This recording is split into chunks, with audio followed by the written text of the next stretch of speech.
See it on my face, I made up my mind. Not another day, you're on borrowed time. Let me get away, yeah I'm running, yeah I'm running. So love me or leave me, I'm standing alone. Can't shake a feeling that lives in my bones. Lie to me, tell me you wish that you could, but nothing you gave me is worth what you took. Cause baby when I'm gone for good.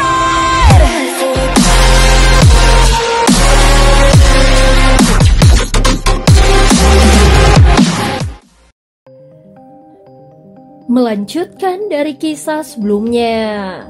Pada saat ini banyak orang langsung terpana ketika melihat seorang pemuda berpakaian hitam tiba-tiba muncul. Sebuah sambutan hormat bergema dari atas benteng. Meskipun pemuda ini tampak lebih dewasa setelah beberapa tahun, wajahnya masih sangat dikenali oleh banyak orang dan dia adalah Xiaoyan. Seolah waktu berhenti sejenak.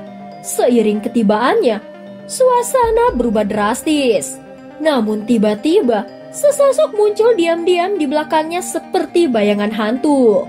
Angin tajam dari telapak tangan sosok itu meluncur ke punggung Xiaoyan dengan kekuatan luar biasa.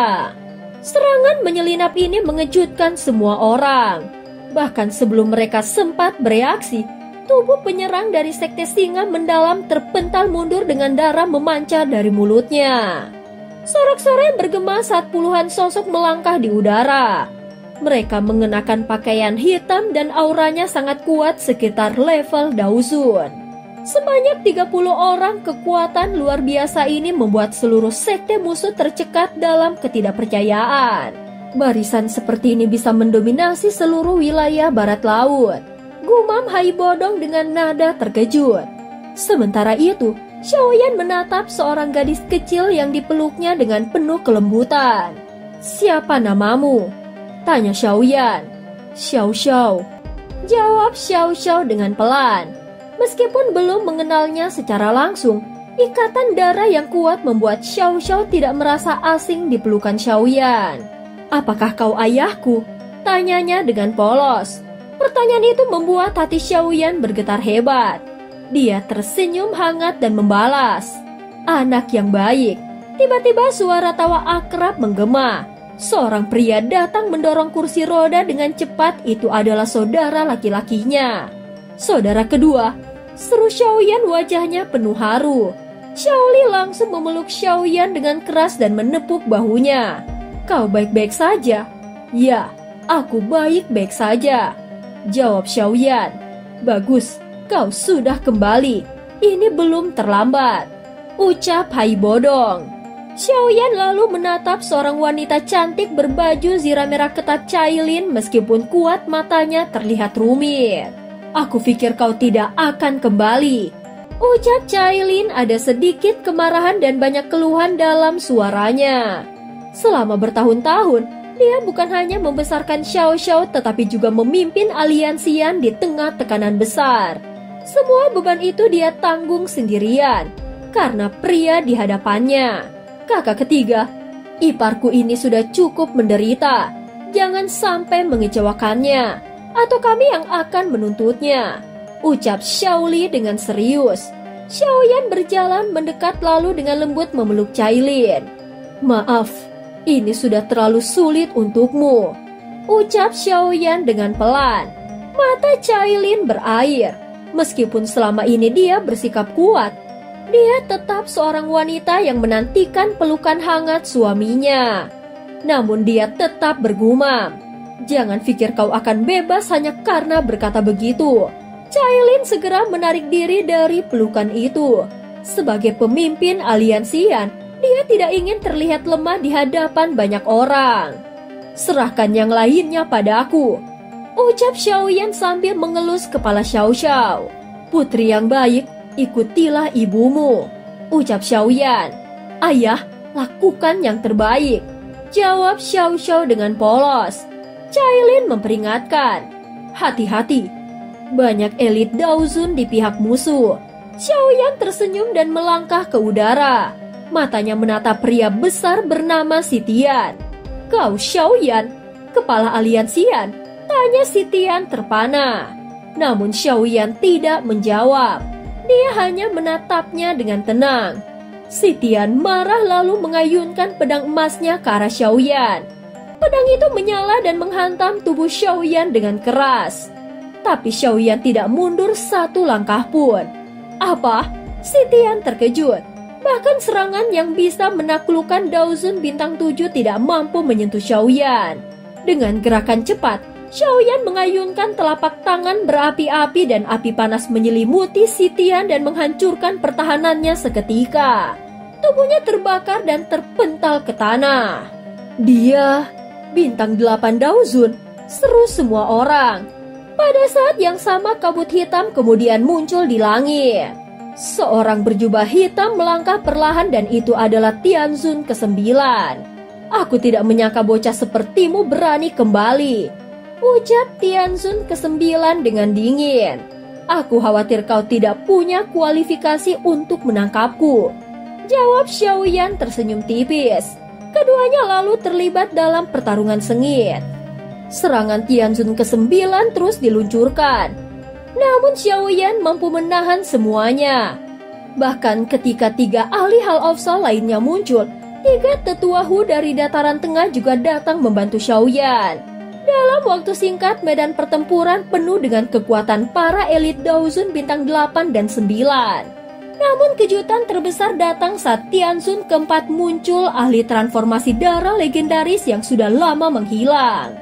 Dengan hanya menggenggam tangannya dari kejauhan, tubuh si Tian, kepala sekte singa mendalam, meledak dalam sekejap. Semua orang tercengang. Tarik mundur semua pasukan. Orang ini sangat gila dan dia akan membantai siapapun. Perintah Cailin. Xiaoyan kini berhadapan langsung dengan Tianzun ke-4.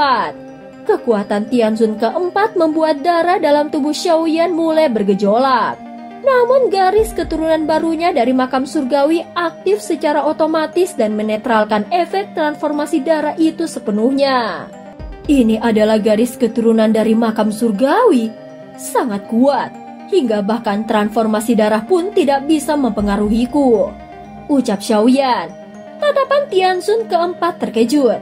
"Tidak mungkin, kau telah membangkitkan tato klan Xiao." Senyuman tipis muncul di wajah Xiaoyan. Tato klan muncul di dahinya, auranya meningkat tajam dan tidak lagi kalah dari Tianzun ke-4. Kini pertarungan sebenarnya akan dimulai. 2 puncak Daozun bintang 8 bersiap saling menghancurkan. Xiaoyan merasakan Daoqi yang melonjak dari dalam tubuhnya. Dia segera mengangkat kepalanya dan tersenyum pada Tianzun ke-4 yang tampak terkejut. Tanpa menjawab, kakinya melangkah maju dan tubuhnya menghilang. "Meskipun teknik besar transformasi darah tidak berguna melawanmu, aku masih bisa merasakan aliran darah dalam tubuhmu untuk menentukan posisimu. Karena itu, kecepatanmu tidak berguna melawanku," ucap Tianzun ke-4. Tianzun ke-4 langsung mundur 3 langkah. Gelombang Daoqi berdarah keluar dari tubuhnya dan berkumpul di telapak tangannya. Lalu dia menghantam darah itu ke ruang kosong di sebelah kanannya. Keluarlah Xiaoyan. Namun meski posisinya terdeteksi, Xiaoyan tidak menunjukkan tanda-tanda menghindar. Sebaliknya dia melangkah maju dan membiarkan serangan Tianzun ke-4 mendarat di dadanya. Pada saat yang sama, tinjunya menghantam tubuh Tianzun ke-4. Metode serangan ini adalah pertukaran pukulan langsung tanpa teknik apapun. Bahu Xiaoyan hanya bergetar sedikit setelah menerima pukulan tersebut. Ekspresinya tetap tenang seolah tidak merasakan sakit. Di sisi lain, Tianzun ke-4 justru dipaksa mundur beberapa langkah sambil mengerang. Dia terkejut karena serangannya nyaris tidak berdampak sementara tinju Xiaoyan jauh lebih unggul. "Sepertinya kau tidak akan mampu bertahan jika kita bertukar pukulan terus seperti ini," ucap Xiaoyan sambil tersenyum membersihkan pakaiannya. Wajah Tianzun ke-4 menjadi muram. Pandangannya menatap kain di tubuh Xiaoyan. Dia menyadari sebagian besar kekuatan pukulannya telah diserap oleh pakaian aneh tersebut. Namun yang lebih membingungkan, sisa kekuatannya tidak mampu melukai Xiaoyan sedikit pun. Sisa serangan itu ternyata telah diserap oleh armor naga Phoenix kuno yang tersembunyi di bawah kulit Xiaoyan, dan rahasia seperti itu mustahil dipahami oleh Tianzun keempat.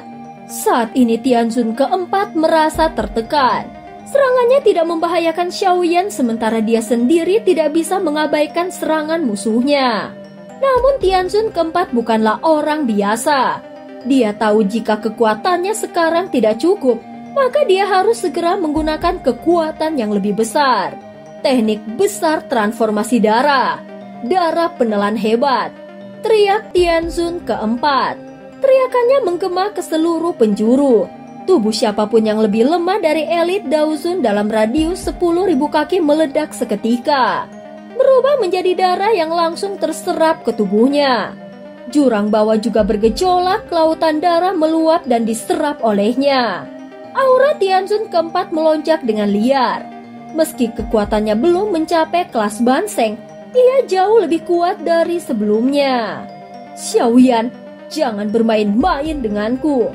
Hari ini, aku akan menangkap darah seluruh klan Xiao beserta garis keturunanmu, ujar Tianzun keempat dengan marah. Xiaoyan menyadari peningkatan kekuatan Tianzun keempat dan menanggapi dengan serius. Dia memanggil 4 kelompok api surgawi dan suhu tinggi langsung menyebar. Kelompok api transformasi kehidupan, sebuah api surgawi buatan yang sangat kuat. Dengan kelima api itu, Xiaoyan membentuk formasi misterius. Tianzun keempat mendengus dingin dan mengeluarkan pilar darah besar ke awan berdarah. Telapak darah setinggi 10.000 kaki ditembakkan ke arah Xiaoyan. Lihatlah bagaimana aku mengubahmu menjadi debu, teriak Tianzun keempat dengan sombong. Teknik 5 cincin pengendalian api. Xiaoyan membentuk segel tangan dan 5 kelompok api meledak ke langit, menghantam telapak darah dengan kekuatan dahsyat. Darah dingin dan api saling berbenturan, menciptakan ledakan energi mengerikan di langit. Saat Tianzun keempat teralihkan, sosok Xiaoyan tiba-tiba muncul di belakangnya. Bagaimana ini mungkin? Tianzun keempat terkejut saat dia gagal menyadari pergerakan Xiaoyan. Xiaoyan tersenyum dingin, lalu dengan cepat menghantam telapak tangannya. Bola hitam muncul dan menghantam Tianzun keempat.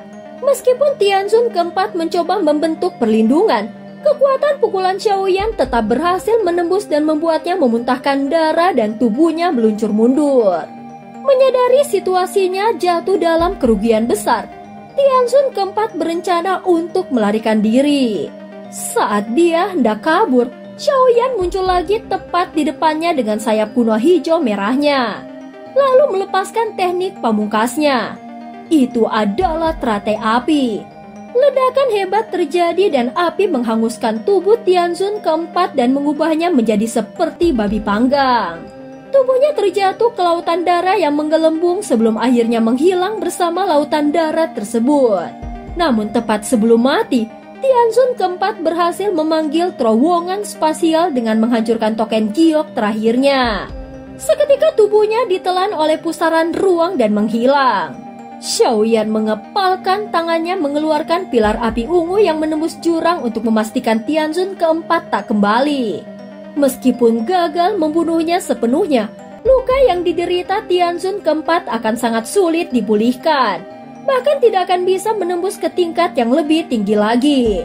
Setelah kembali ke langit luar, Xiaoyan melihat para ahli dari Aula Jiwa dan Sekte Singa Mendalam masih bertempur. Dia mengangkat tangannya dan melepaskan 10 pilar api surgawi ke arah mereka. Banyak elit biasa langsung muntah darah dan kabur, yang tersisa melarikan diri dalam kepanikan. Para ahli dari sekte lain yang sebelumnya dipaksa bergabung oleh Sekte Singa Mendalam mulai memohon belas kasihan pada Xiaoyan. Dia tidak membunuh mereka namun berkata, "Jika kalian ingin pergi, tukarkan nyawa kalian dengan orang-orang dari Sekte Singa Mendalam." Seketika pertempuran baru pun pecah di antara mereka sendiri. Sekte Singa Mendalam porak-poranda, reputasinya hancur dan nasibnya sudah ditentukan. Setelah menyelesaikan pertempuran dan menghabisi para musuh, Xiaoyan kembali disambut sorak-sorai seluruh aliansi. Di antara mereka, Xiao Xiao anak kecilnya melambai padanya dari pelukan Cailin. Xiaoyan menatap anaknya dengan mata penuh kasih dan tekad. Tenang, ayah akan menyelamatkanmu dan akan mempersatukan keluarga kita kembali, ucapnya dalam hatinya saat dia mencium pipi Xiao Xiao. Seekor ular 7 warna muncul dari mulut anaknya. Itu adalah 7 warna surga menelan piton, binatang langka yang setara dengan Daoseng di masa lalu. Cailin menjelaskan bahwa karena asinya dan kekuatan jiwa ular tersebut, Xiao Xiao kini telah memiliki kekuatan sekelas elit Daozong sejak lahir. Dan cerita pun berakhir. Terima kasih udah dengerin Mihu dari awal sampai akhir ya. Sampai jumpa.